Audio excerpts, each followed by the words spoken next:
There is a silence that does not come from the absence of sound, but from the presence of something larger than sound itself. It arrives between heartbeats, in the unguarded moment when thought loosens its grip and the world becomes transparent. I used to fear this stillness, to mistake it for emptiness. Yet it is in that hollow space that the pulse of creation hums. It does not roar, it hums, like the vibration of a hidden sun inside the chest. All seekers speak of a moment when the path turns inward. For some, it happens in the middle of loss. For others, in an instant of beauty so pure, it breaks the mind open. Mine began with a simple fatigue, of striving, of pretending, of living only in fragments. I remember sitting by a window one night, the city breathing in light below me, and feeling that something invisible was asking for permission to return, not to enter me, but to be me again.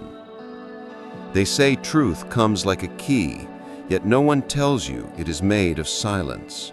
It turns without sound, and when it does, the walls you spent years reinforcing dissolve like fog under the first rays of dawn. There is no grand announcement, no chorus of angels, only a deep exhale and the recognition that you were never outside the temple. You were the temple all along. When that realization rises, everything softens.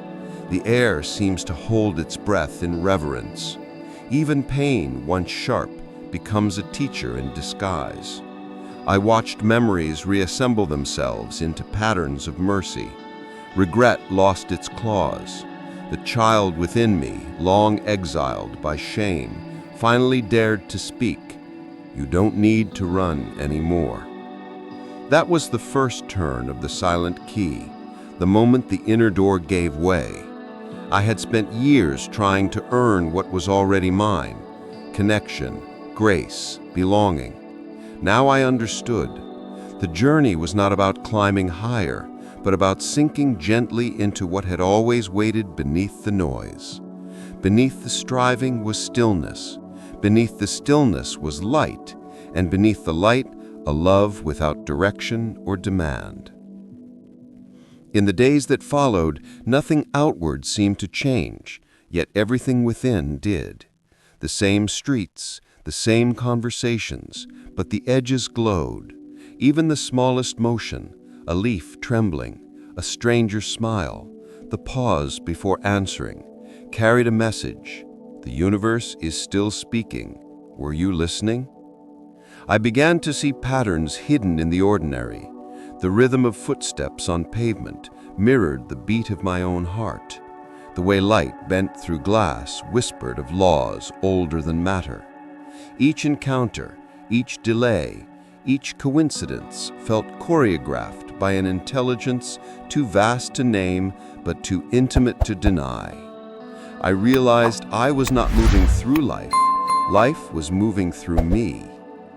It was then I sensed what the ancients meant by the number 33. Not a rank to attain, not a secret to decode, but a resonance. The number of steps it takes for energy to rise from base to crown, for awareness to meet its source. It is the spiral hidden in every breath, the ladder Jacob dreamed, the spine of creation itself. When you feel that ascent, you are not being lifted away from the world, but through it. Each vertebra a note, each note a remembrance. Sometimes when I sit in the early light before the city wakes, I feel that hum again, soft and faithful. It reminds me that awakening is not a single event, but an ongoing consent to stay open, to keep turning the key without forcing the lock. And so I breathe, not to escape this world, but to bless it. Every inhale is an arrival, every exhale a release. If you are holding this book, perhaps you too have felt the faint turning of that key. You would not be here otherwise. So let this not be another search, but a remembering. The steps ahead, are already within you. Each word is only a mirror, each pause a doorway. The silence is waiting. The key is already in your hand. There is a moment, subtle and unrecorded, when the soul pauses at the edge of what it has always known. It feels like standing before a door that was never built, yet somehow waits to be opened. The world behind you calls for safety. The one ahead whispers freedom. Between them lies a hush that tests the truth of your desire. Every tradition speaks of this place. The monks call it the gate of surrender. The mystics call it the dawn. The alchemists name it the crossing of the first circle. Whatever the name, the meaning is one. You cannot take the next breath as the same being you were before. The threshold demands honesty, not perfection. It does not ask whether you are worthy. It asks whether you are willing. Most never reach this point consciously. They circle the door their whole lives, mistaking movement for progress, gathering knowledge instead of transformation. But one day, something cracks. A pattern breaks, a relationship ends, a question refuses to die. And in that fracture, light enters. The threshold appears. I have stood there many times, hesitating, bargaining, imagining I could cross without changing. But the door is not a thing. It is a decision made in the marrow. It opens only when the heart stops asking how and begins whispering now.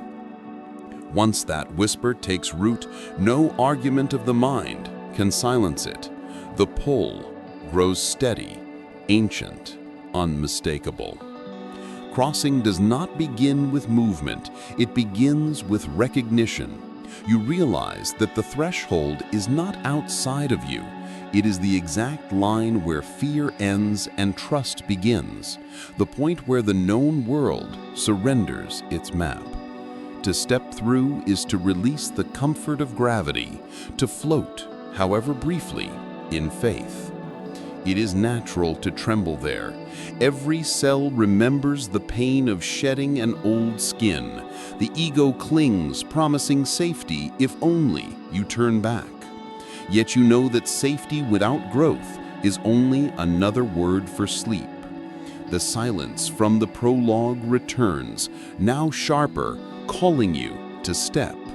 And in that stillness, the smallest motion, a breath taken with conviction, becomes an act of creation itself. The instant you cross, you feel the paradox. Nothing external changes, yet everything internal rearranges itself into new geometry.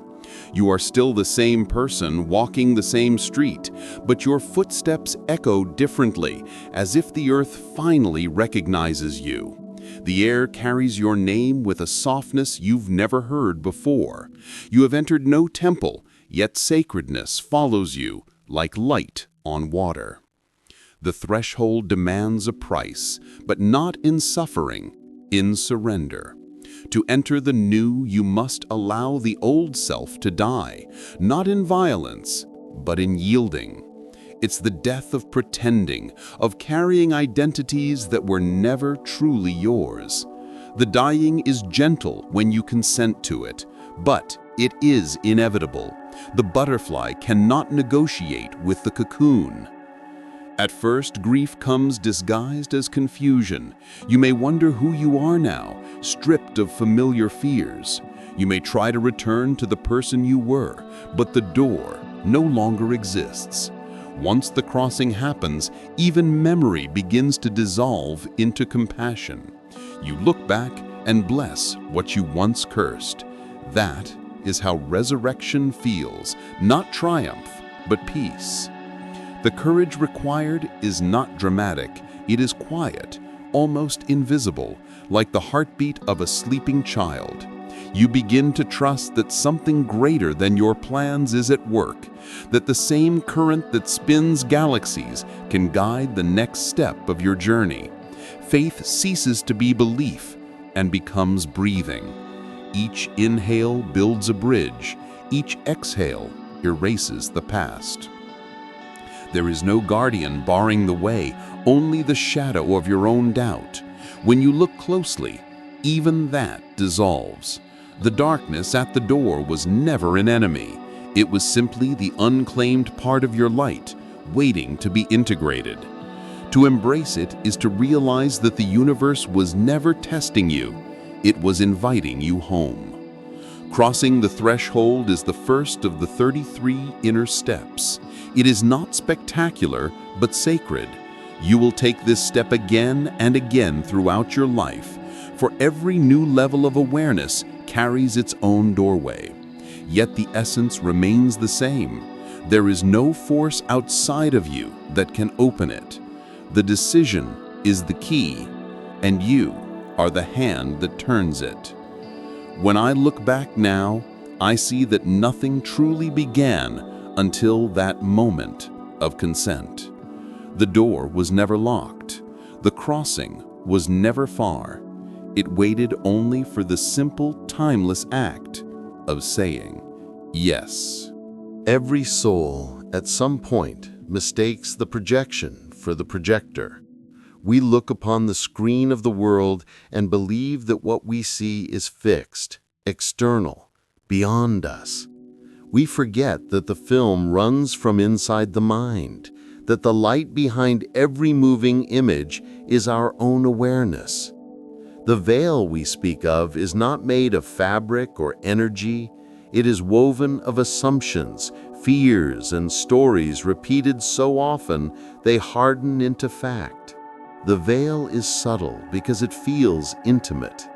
It grows from childhood impressions, from the expectations of love and safety, from the quiet agreements we make to belong. Layer by layer, belief becomes vision. We learn to see through filters what is possible, what is forbidden, what is expected. By the time we reach adulthood, the tapestry is complete, and we no longer remember the color of the sky behind it. I used to think awakening meant gaining new sight, but it is really about unseeing. It is the gentle undoing of false architecture, the recognition that what we called truth was simply an echo of what we feared or desired.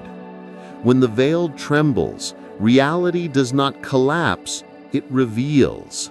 The same tree, the same street, the same face now shimmer differently, as though painted with living breath. The world has not changed. Perception has remembered its source. The mind is a master weaver. It spins with lightning speed, turning thought into matter, memory into mood, mood into destiny.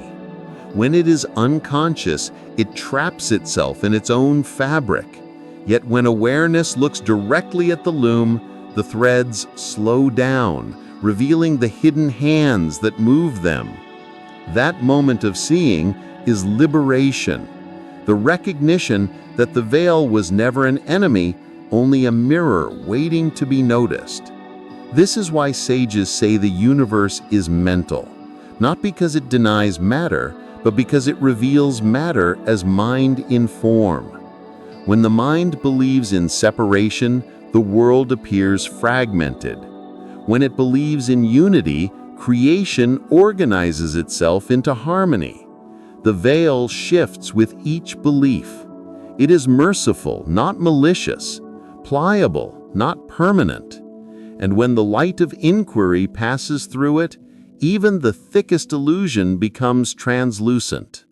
Some call this process awakening, but I prefer to call it remembering the open sky. For beneath the veil there was never darkness, only our own eyelids closed too long against the brightness.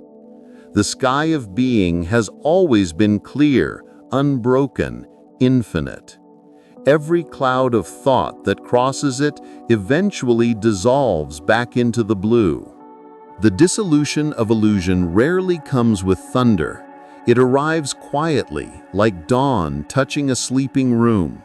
At first, you resist, your eyes ache, The light feels foreign. The mind clings to familiar shadows, whispering that they are safer than the unknown. Yet once the first ray enters, the rest of the night cannot hold. What was hidden begins to breathe again. In that light, you notice how every limitation once served a purpose. The walls you built were not prisons, but training grounds, shaping strength through confinement. The roles you played were costumes worn by the soul for its own discovery. Even pain, seen without the veil, becomes an instrument of precision, cutting away what is false to reveal what cannot be destroyed. As the illusion melts, something new emerges behind the eyes, a calm vision that does not label or grasp.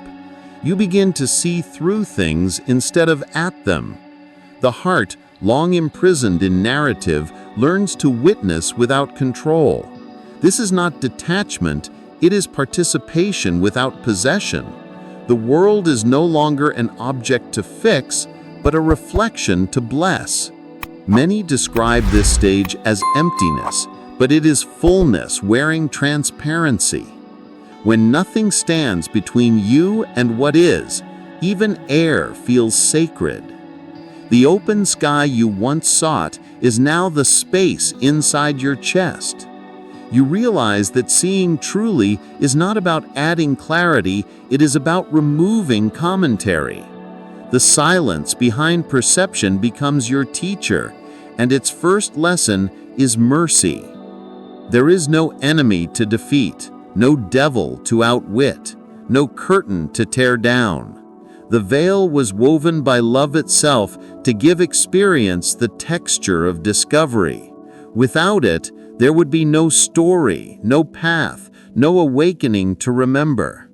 To dissolve illusion is not to destroy the dream, but to dream lucidly, aware of the dreamer within the dream. And so the seeker stops seeking.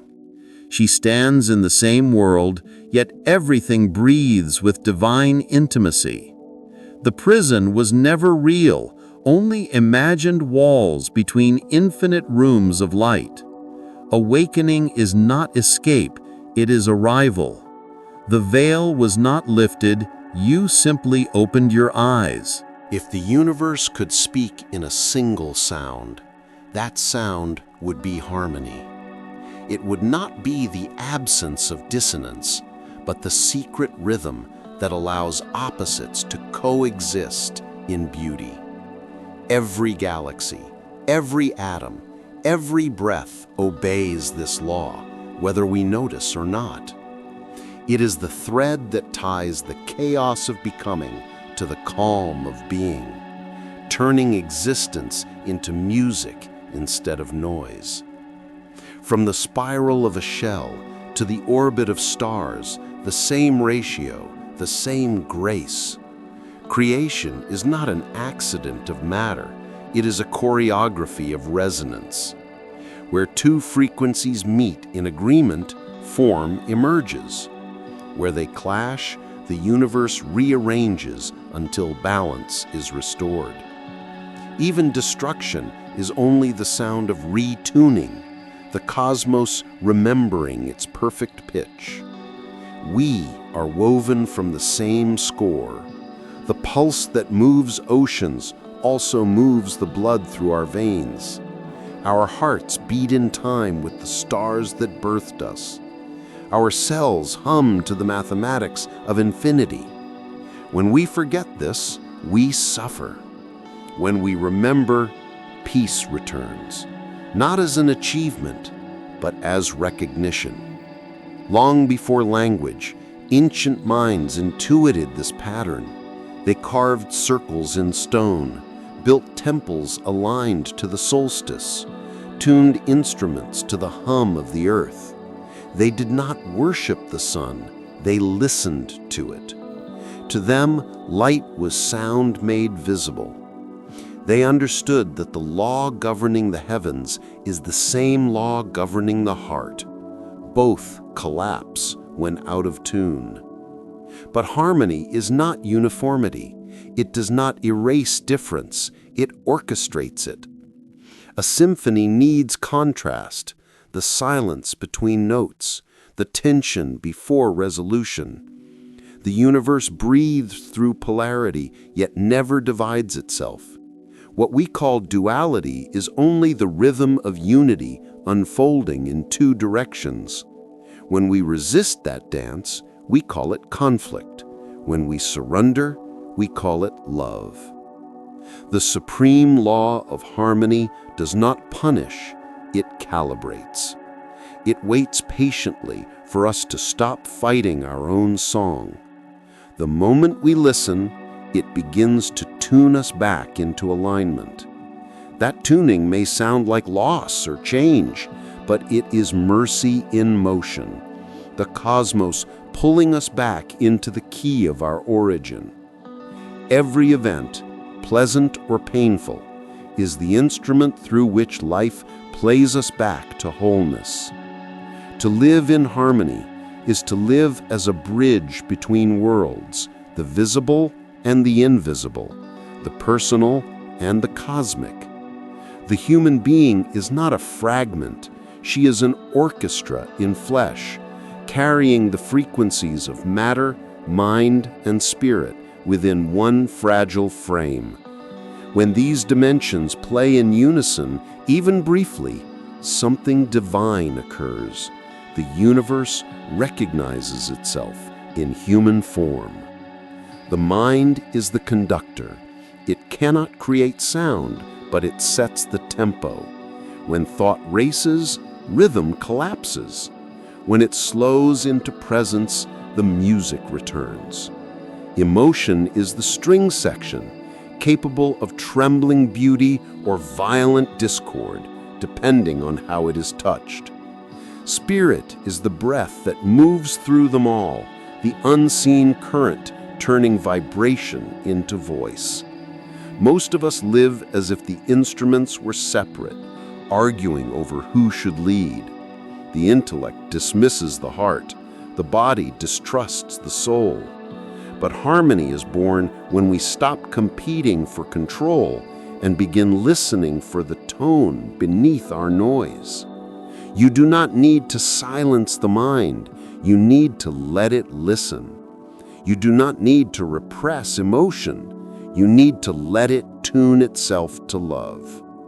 When these forces align, energy flows without resistance. The body heals faster, thought becomes clearer, intuition brightens like dawn through fog. Life no longer feels random, it becomes rhythmic. You find yourself in the right place at the right time, not through luck, but through attunement.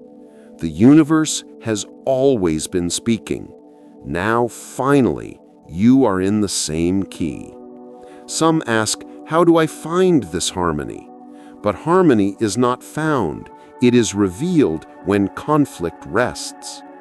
It begins with a single act, noticing where your inner music is strained. The tone of resentment, the sharpness of judgment, the dull hum of fear, these are just notes waiting for attention. When you listen without defense, they resolve themselves. The law of harmony works through awareness, not effort. And then a miracle so subtle it can go unnoticed. The outer world shifts to mirror the inner tune. Relationships soften, timing aligns, events unfold with less friction. What once required force now flows. You realize the strength you sought through struggle was always the natural power of consonance. True power never shouts, it resonates.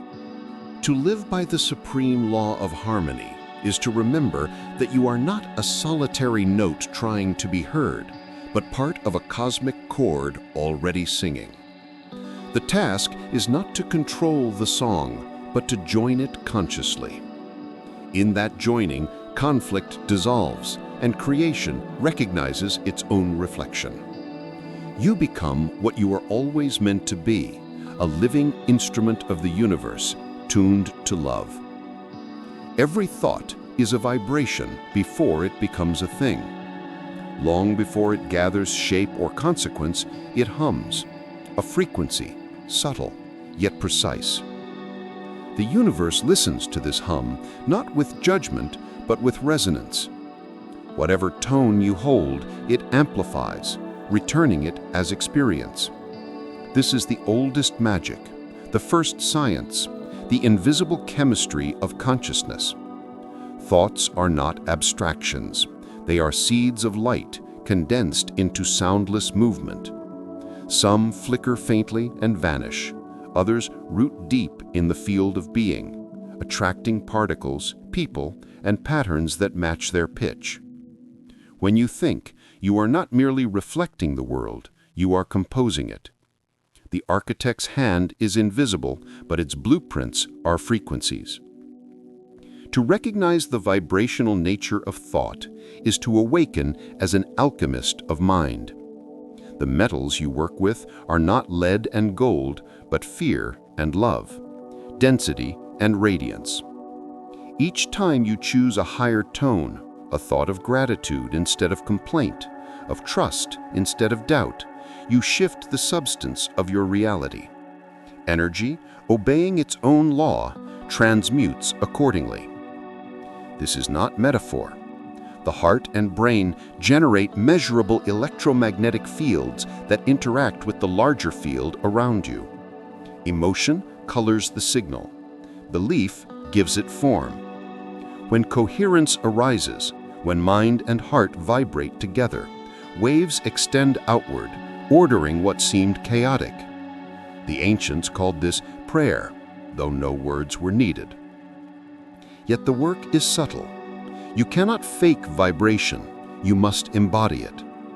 Thinking of peace while resenting life only multiplies tension. True alchemy begins when awareness notices the discord without resistance. You look at your thought as the alchemist looks at unrefined ore, not with disdain, but with understanding. Every base metal has gold hidden within. Every fearful thought hides a lesson of strength waiting to be distilled. To the unconscious mind, this inner workshop seems invisible. But to the awakened, every moment is an opportunity to refine energy.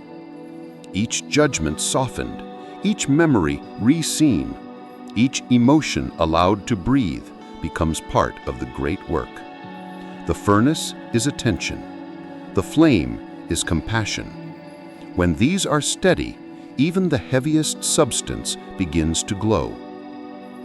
The masters of old spoke of turning lead into gold because they needed a language safe from persecution. What they meant was simple: transform the heaviness of thought into the light of understanding. Do this often enough, and your inner landscape changes element by element. The dull metals of fear and separation melt into the brilliance of unity. The process of transmutation begins where resistance ends. Fear, left unexamined, thickens into shadow. But when faced with patience, it liquefies into wisdom. Every emotion carries its own intelligence, but most of us rush to escape it before hearing what it came to say. The alchemist listens instead.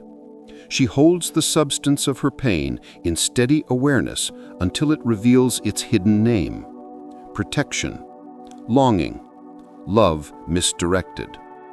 In that moment of revelation, the metal softens.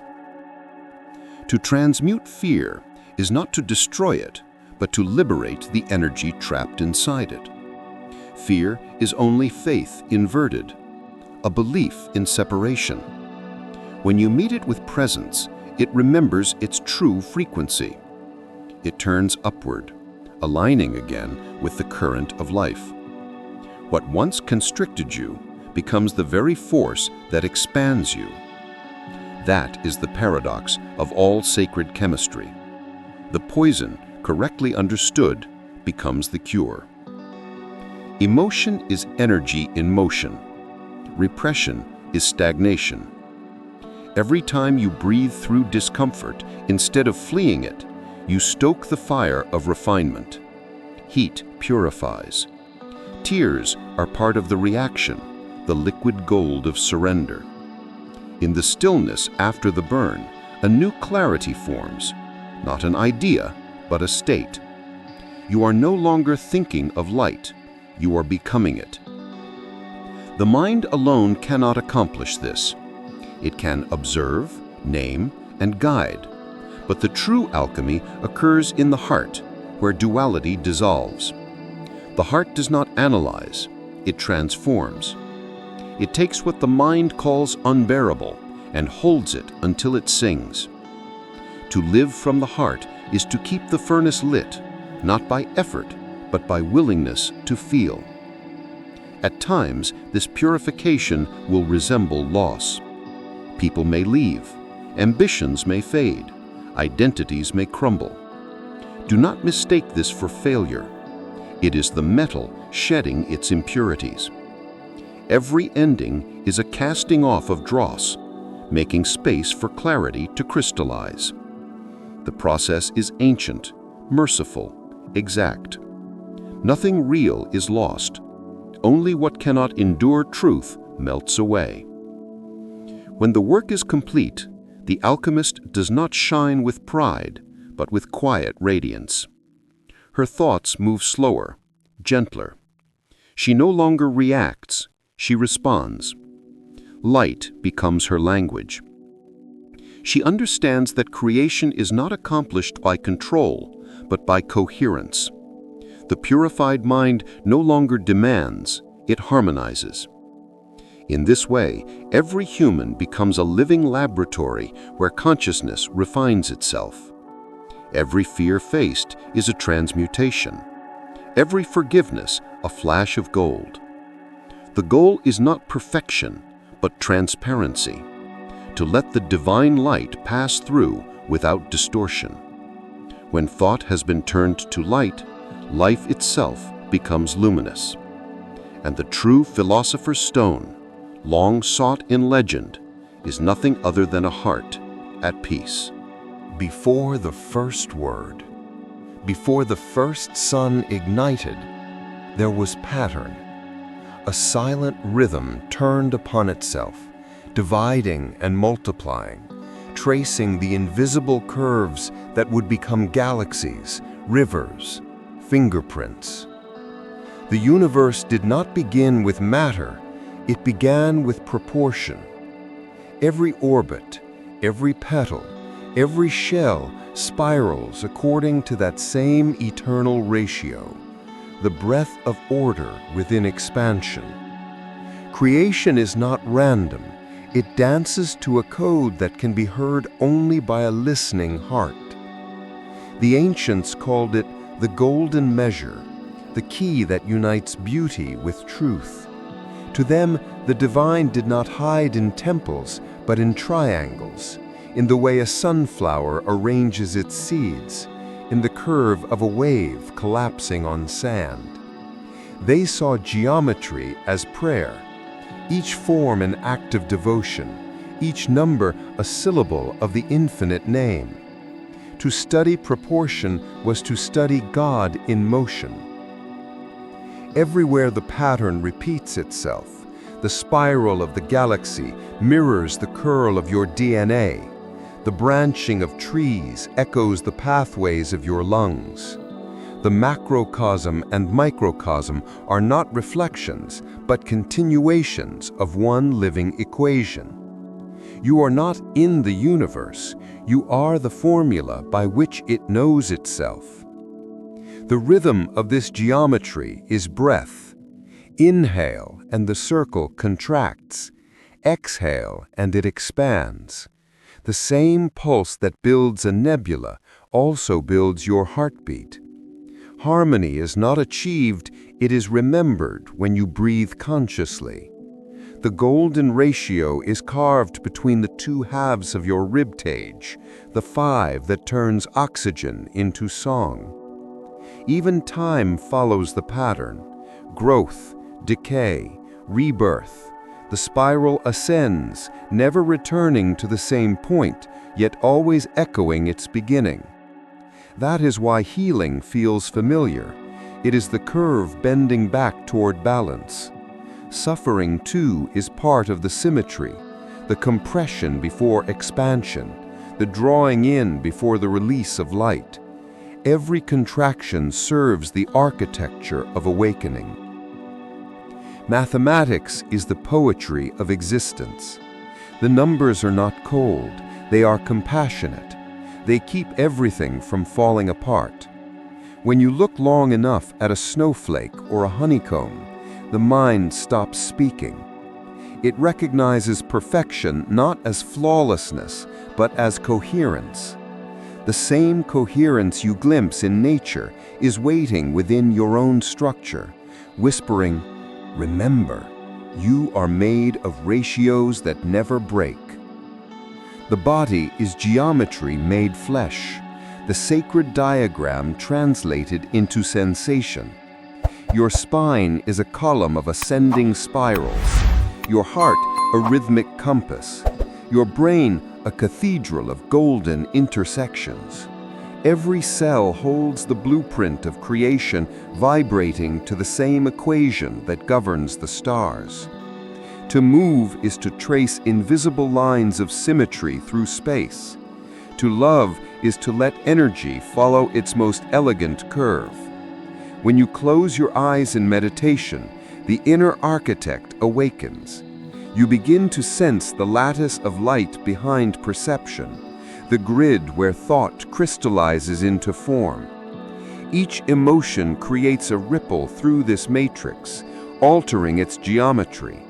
Anger contracts it, gratitude expands it, compassion restores the original pattern. The true spiritual practice is not escape, but maintenance, keeping the sacred architecture aligned with truth. Science glimpses this law through physics, yet the soul experiences it through awe. When awe floods the senses, the geometry within you synchronizes with the geometry without. Boundaries soften, and you feel the cosmos breathing through your lungs. In that moment, understanding becomes unnecessary. You know by resonance. The circle of self disappears into the endless symmetry of being. Think of how music shapes matter. Sand arranges into perfect mandalas when touched by certain frequencies. So too does your body.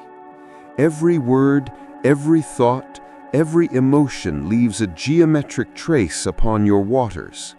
Speak love often enough, and your inner molecules align into harmony. Speak fear, and the pattern distorts. You are the sculptor of your sacred form, moment by moment. This is why healing cannot be forced. Geometry corrects itself through gentleness, not aggression. When you rest, forgive, or breathe with awareness, the crooked lines begin to straighten, the knots untie. Light re-enters the corners where it had been refused. The golden ratio reasserts itself effortlessly, for perfection is its natural state. To see the world through the eyes of sacred geometry is to live in reverence. Every face becomes a mandala, every moment a circle closing beautifully upon itself. The cosmos does not live above you, it lives through you, sketching galaxies along the contours of your breath. When you walk, it is the universe measuring its own stride. When you smile, it completes an equation written before time began. The mystery is simple. The pattern you seek outside is the shape of your own awareness unfolding. The geometry of the soul is not learned, it is remembered each time you choose alignment over resistance, rhythm over haste, coherence over chaos. The cosmos breathes in you through perfect forms, and in that recognition you finally understand the universe was never a place to explore, but a symmetry. to become. Before the world was formed, before light itself drew its first line across the void, there was sound. Not noise, but pure vibration, a tone without language, a hum so vast it carried the blueprint of everything that would ever exist. From that eternal resonance, galaxies spun, atoms aligned, and consciousness took breath. The ancients called it the Word, not as a syllable but as a living pulse, the voice of being speaking itself into form. Every creature, every star, every heartbeat still echoes that primordial utterance. You are not separate from it. You are one note within the infinite song. Your thoughts vibrate, your emotions radiate, and your words, those humble bridges of air, sculpt the invisible matter surrounding you. Each time you speak, you send ripples across the quantum field, rearranging particles according to the tone of your intent. Most people speak unconsciously, unaware that every sentence is a spell. Words are not mere descriptions of reality, they are instruments that generate reality. When you say, "I am tired," the body obeys. When you whisper, "I am becoming," the soul expands to fulfill that prophecy. The universe does not interpret grammar, it feels vibration. It does not respond to vocabulary, it mirrors frequency. That is why the sages guarded language as sacred fire. They knew that misused words could wound the psyche as surely as steel wounds flesh. In ancient temples, initiates learned to speak slowly, reverently, allowing each sound to fall into silence before the next was born. They understood that silence itself was half of the sacred equation, the feminine matrix in which sound conceived new worlds. Every word carries a resonance that either harmonizes or fractures the field of energy around you. To speak with love is to tune your instrument to the frequency of creation. To speak with hatred is to strike discord against the universal chord. Both are powerful, both shape the architecture of your life. And so mastery begins not with eloquence, but with awareness, listening inward before you speak outward. Listen closely. Your voice is a mirror of your inner state. When your tone trembles with fear, it reveals resistance. When it flows with calm conviction, it transmits certainty. Words uttered from truth have weight beyond measure. They travel farther, remain longer, and weave themselves into the very pattern of destiny. The spoken word, when aligned with heart and thought, becomes a creative command, the human echo of the universe's first song. To reprogram your vibrational signature, you must reclaim the sacred art of speech. Begin each day as if tuning a divine instrument. Listen to the timbre of your thoughts before they become words.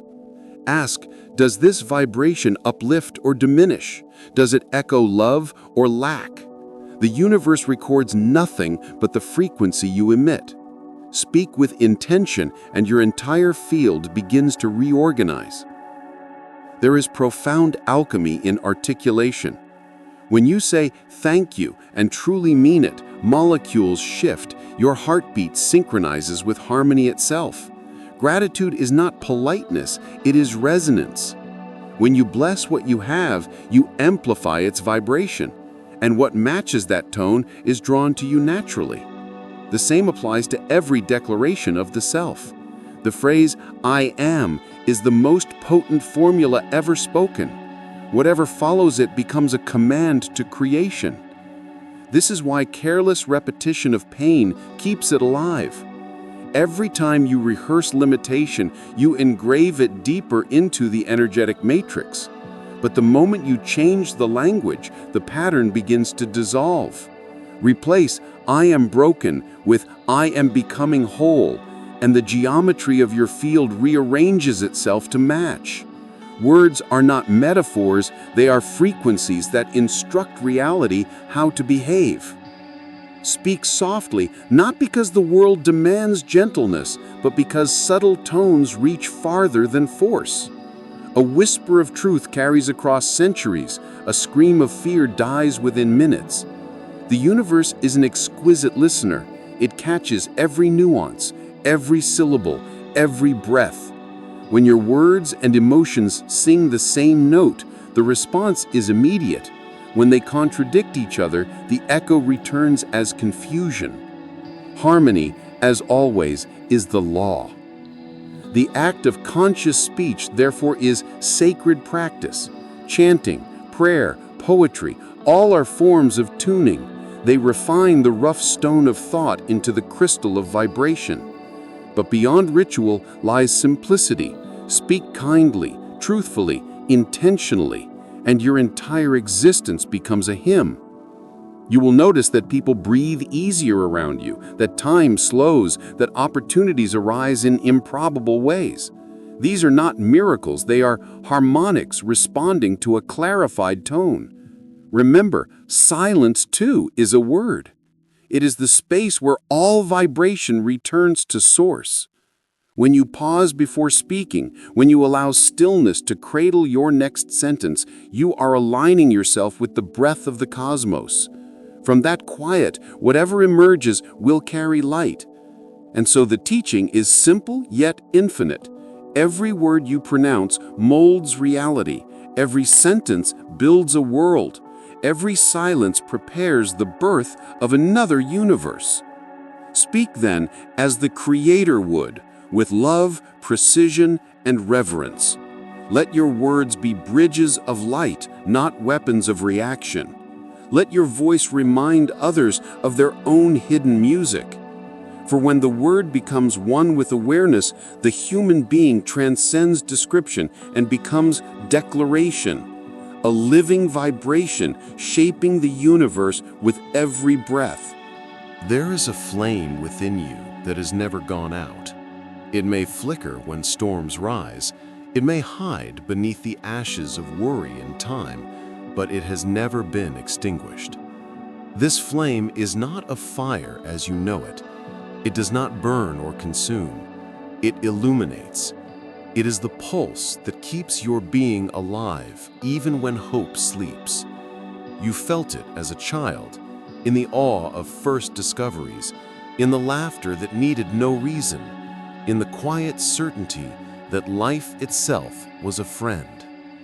That was the flame speaking, soft, eternal, unbreakable. Many grow up and forget its warmth, confusing motion for meaning and noise for life. Yet the flame waits patiently, hidden beneath the layers of doing and pretending. It is the silent witness that watches every chapter of your story unfold. You have felt its whisper in moments when logic failed and stillness arrived. That strange calm when everything should have fallen apart but somehow didn't. That was it, reminding you that what sustains you is not the world around you, but the world within.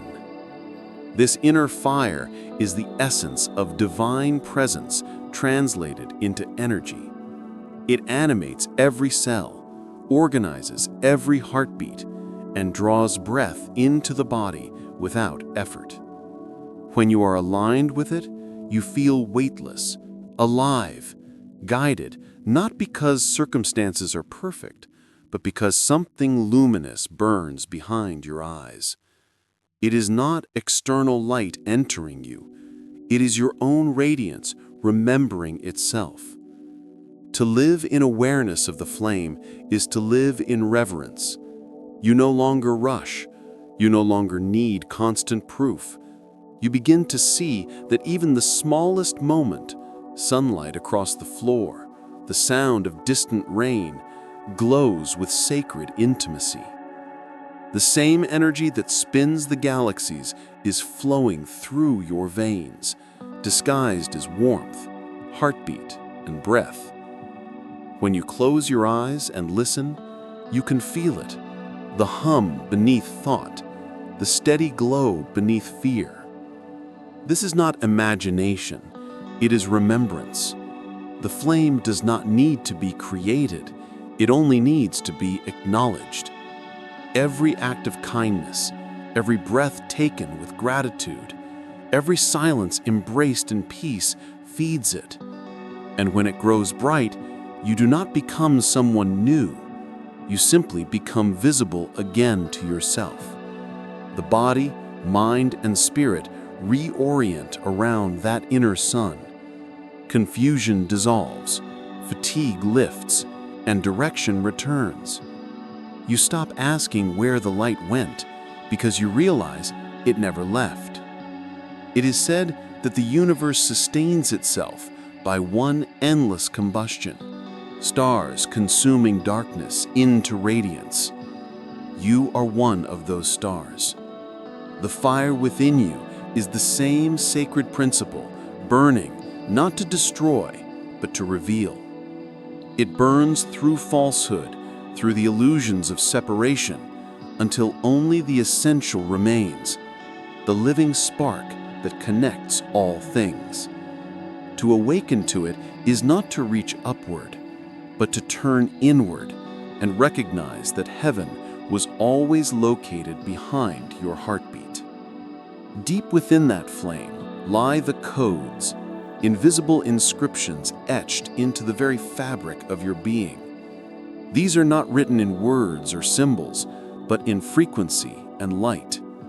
They hold the memory of who you truly are, of everything you have ever been and might yet become. You do not earn these codes, you carry them from the beginning. They are the architecture of your soul, waiting for the right vibration to awaken them. When you touch the inner flame with awareness, the codes begin to stir. Dreams become clearer, intuition sharpens, synchronicities multiply. What once felt random begins to reveal pattern, guidance appearing through signs, sensations, and sudden knowing. It is not that new wisdom is arriving, it is that ancient wisdom is being decoded from within you. The universe does not send messages to you, it sends them through you. You are the receiver and the transmitter at once. The activation of these codes is not a mystical event, but a natural remembering. When you choose authenticity over appearance, when you forgive, when you trust life again, you realign with the blueprint. The flame flares and dormant frequencies awaken. The body feels lighter, emotions flow instead of stagnating, and your presence itself begins to heal environments. Others may feel peace near you without understanding why. It is because your geometry has come alive, your original tone restored. Every soul carries a different combination of codes, unique expressions of the same source. Some are meant to heal, others to teach, others simply to radiate quiet strength. But all share the same purpose, to remind creation of its own unity. That is why awakening is never selfish. Each time one person remembers their flame, the collective light brightens. The forgotten patterns of harmony start to return. The more you live in alignment, the more the world around you reorganizes to match that frequency. Do not rush the process. Codes unfold in layers, in rhythm with your willingness to live truthfully. The flame knows exactly when to reveal the next pattern. It waits until your heart is spacious enough to hold it. There is no forcing illumination, for illumination is not achievement, it is permission. The soul reveals itself only to the one who is ready to love it without condition. To live by the inner flame is to walk as a living temple. You no longer seek external validation, for the confirmation is felt in every pulse of warmth behind your ribs. You no longer fear darkness, because you know now that darkness is only light not yet remembered. The codes within you hum softly, guiding your steps like constellations seen from within the heart. And in the quiet certainty of that recognition, a revelation dawns. You were never lost. The sacred fire never abandoned you. It has been your breath, your thought, your heartbeat, from the first moment until now. It does not wait in the sky or the distant ages. It waits in the pause between two breaths, in the stillness beneath all motion. The flame is home. And when you remember it, you understand that the divine was never something to find, only something to remember. Everything begins as design. Long before a tree rises from the soil, its pattern exists within the seed.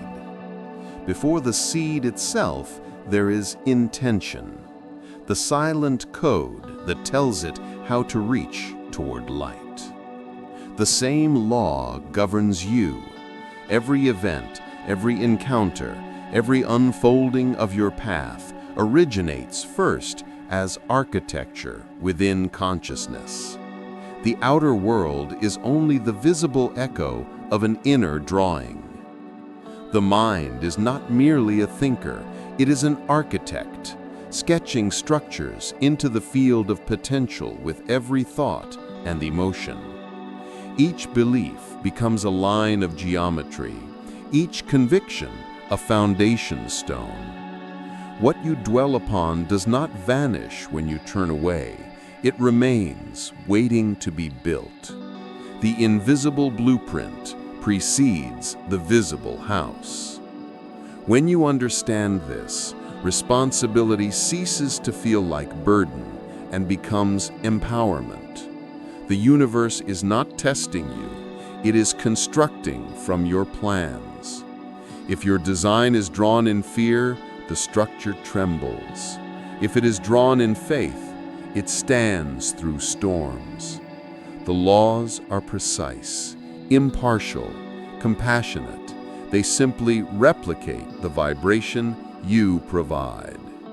To create consciously, you must learn to look inward as the builder looks at his map. Do not begin with what you want to appear, but with what you wish to mean. The blueprint is not about possession, it is about pattern. You are shaping the rhythm of your existence. Whether you know it or not, you are constantly issuing blueprints in thought, emotion, and word. Every repetition is another layer of architecture in the unseen. The most skilled architects begin with harmony in mind. They align their designs with the laws of gravity, light, and balance. Likewise, the mind aligned with the law of harmony builds effortlessly. It does not fight reality, it collaborates with it. Each thought placed in coherence with love attracts the materials of fulfillment naturally. The structure of life does not require force to rise. It requires precision of intention. The mind's images are not confined to imagination. In the quantum field, thought is formative. Emotion is the electrical current that powers it, and belief is the signature that seals it into reality. Together, they create the energetic scaffolding upon which matter arranges itself. That is why inner chaos eventually becomes outer disorder, and inner peace radiates into order.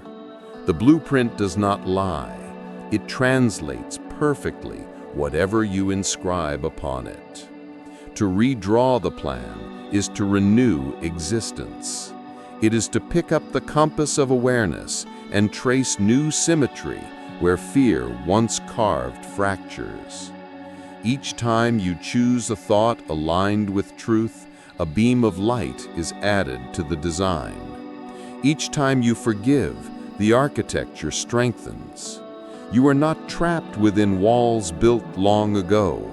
You can redesign them at any moment. The field responds instantly to the architect's clarity. Visualization, belief, and emotion are the sacred instruments of conscious creation. Visualization provides the form, belief anchors it, and emotion breathes life into it. Together, they compose the trinity of manifestation. But the art lies not in straining to imagine, rather in feeling as though it already lives. The universe reads frequency, not fantasy. When you visualize with open heart, you are not forcing reality, you are remembering it. You are aligning with the version of existence that already vibrates within the infinite field of possibilities. The image you hold with love becomes a magnet for its material reflection. The clearer the emotional harmony, the faster the reflection appears. This is not magic, it is the physics of consciousness. Emotion is the builder's fire. Belief is the stone. Thought is the chisel. When all three move in rhythm, creation becomes inevitable. That is why doubt delays. It scatters frequency, fragmenting the structure before it can stand. But faith, quiet, unwavering faith, organizes energy into form. Even before results appear, alignment itself feels like arrival. You do not have to visualize every detail. The universe is a master artisan.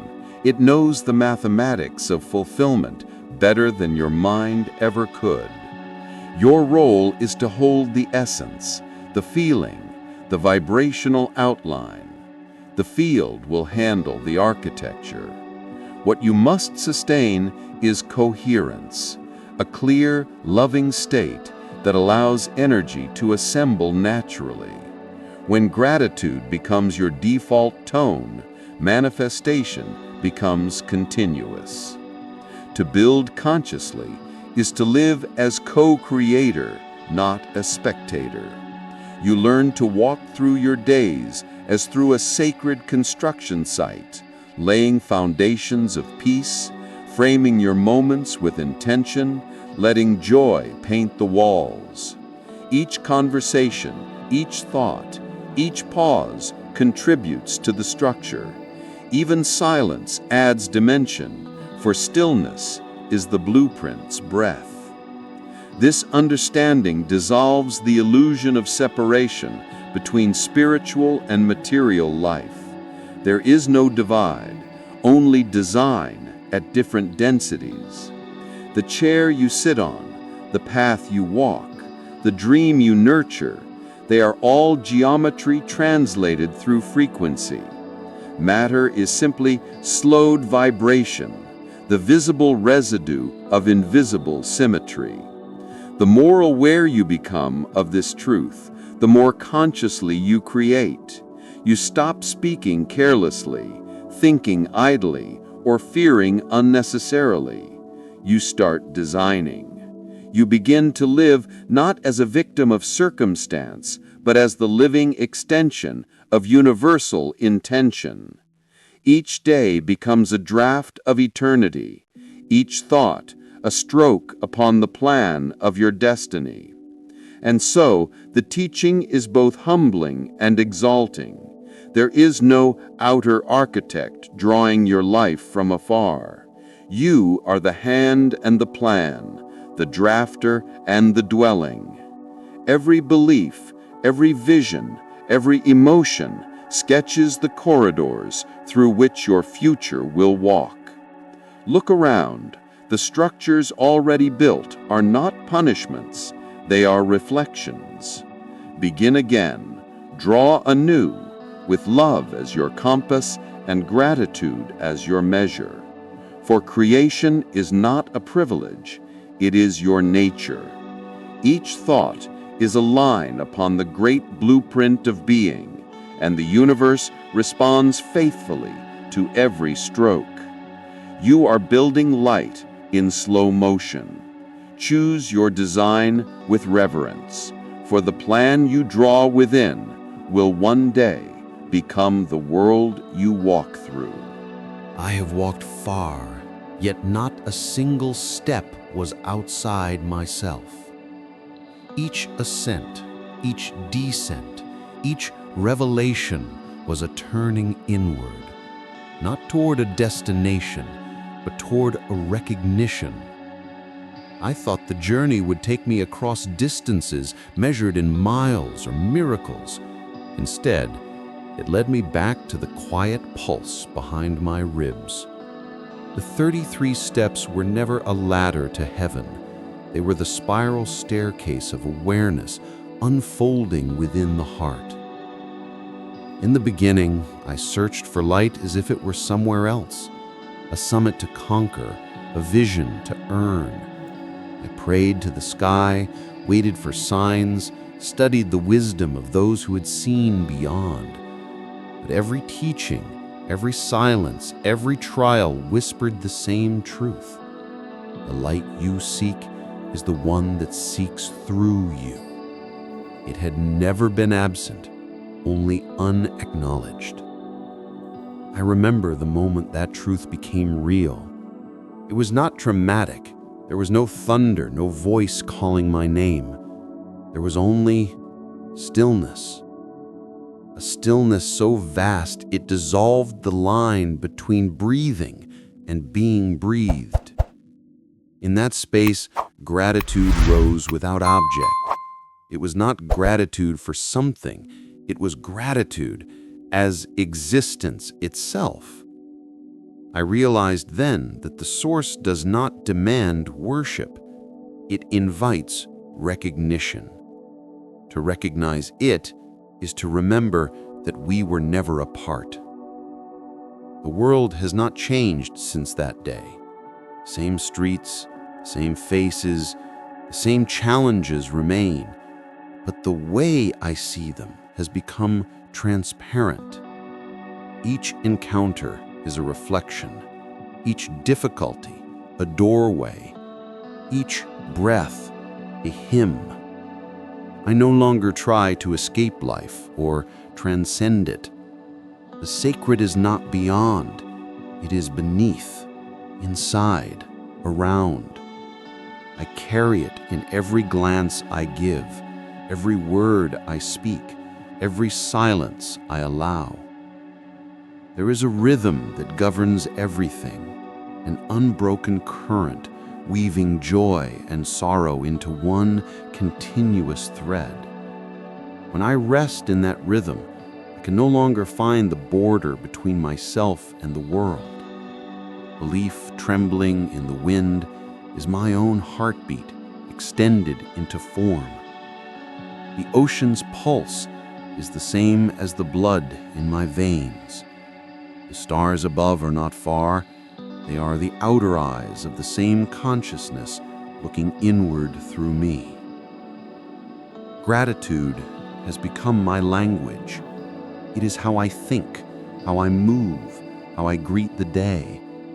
I no longer need to ask for guidance because gratitude itself is guidance. It aligns everything without effort. When I give thanks, even silently, I feel the architecture of the universe rearranging into harmony. It is as though every thank you lights a candle in the invisible cathedral of being. Now I understand what the masters meant when they said enlightenment is ordinary. It is not the shattering of illusion by force, but its gentle fading in the light of understanding. The veil does not tear, it becomes translucent. The world does not disappear, it becomes transparent to eternity. What was once spiritual practice is now simple living. Breathing, walking, smiling, listening, each is a prayer without name. Sometimes I still forget. Old fears return, familiar patterns knock on the door, but even that has changed. I no longer fight them. I welcome them as travelers bringing news from forgotten parts of myself. When I meet them with compassion, they dissolve into light, and the flame within me brightens. That too is a step on the spiral. The humility of remembering that awakening is not a state, but a rhythm of returning. The 33 steps, I have learned, are not sequential. They are simultaneous, repeating themselves in different tones of understanding. Each time I forgive, I climb. Each time I trust, I rise. Each time I love without condition, I arrive again. The ascent is circular because the summit is everywhere. The kingdom has no height. It has depth, and it begins here, in this breath, in this moment. If you are reading these words, perhaps you too have felt the quiet call, that gentle tug beneath the noise of ordinary days. It is the same flame calling you home. You do not need to chase it. You do not need to prove yourself worthy. Just turn inward. Listen. The light is already speaking in the language of your own heartbeat. I cannot tell you where the path will lead, only that it always leads inward. And at the center, when all seeking ends, there is a silence that is not absence, but fullness. It hums softly, endlessly, saying, I am here. In that soundless affirmation, all names dissolve. God, soul, universe, self, and only presence remains. I have found no greater truth than this. The fire was never meant to be reached. It was meant to be revealed. Now, when I close my eyes, I no longer pray for light. I breathe it. I no longer ask to be guided. I walk as guidance itself. Every heartbeat says what words cannot. We were never apart. And so, with this final breath of remembrance, I end not with conclusion, but with invitation. Let each of us live as living temples of the eternal flame, walking, speaking, and loving as if the universe were listening through us, because it is. The 33 steps do not lead elsewhere, they reveal home. The rite of remembering is complete when you realize the path, the traveler, and the light were always the same.